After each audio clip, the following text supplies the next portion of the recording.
pwedeng bumpan ng sugar tumitigas. Pwede magkakakarak, magkagogo. Okay. Ang mata natin, kailangan natin protektahan kasi kailangan talaga natin ito. Now, we have lutein and zeaxanthin as part of our ingredients. We also have omega-3 and omega-6 from our sea buckthorn kasi ang pagka 60% of the component of your brain are fatty acids. So, kailangan natin lagyan siya ng DHA, ng EPA, ng omega-3, omega-6 fatty acid to maintain the gelatinous of the brain. Especially for kids na kailangan hindi maging non-gelatinous kasi kailangan nila dahil na-develop pa ang kanilang brain, bones, and everything. Ako niyo po, ibig sabihin. So, meron po tayo dyan for your protection. Tier number 4, this is where you hold your nature's pharmacy. So, mahilig po tayo sa superfruit. Superfood. Di ba po?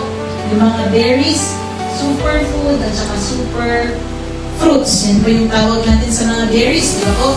Ngayon, ang isa sa ingredients natin dito na yun lang ang nilagay natin ay paldo na tayo ba? Yung word na paldo. Okay? Yung ating hero ingredient dyan ay si Himalayan sea buckthorn. Ito yan.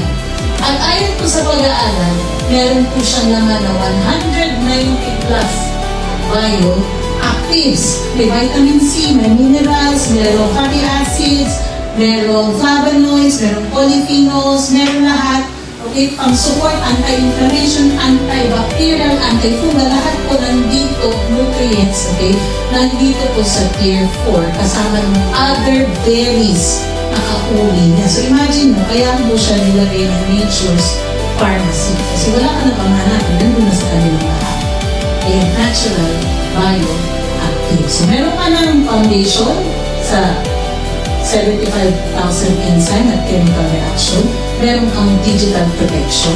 Meron kang anti-inflammatory, anti-everything. And on tier 5, meron kang taga-protekta ng immune system. Gut, immune, brain. Brains.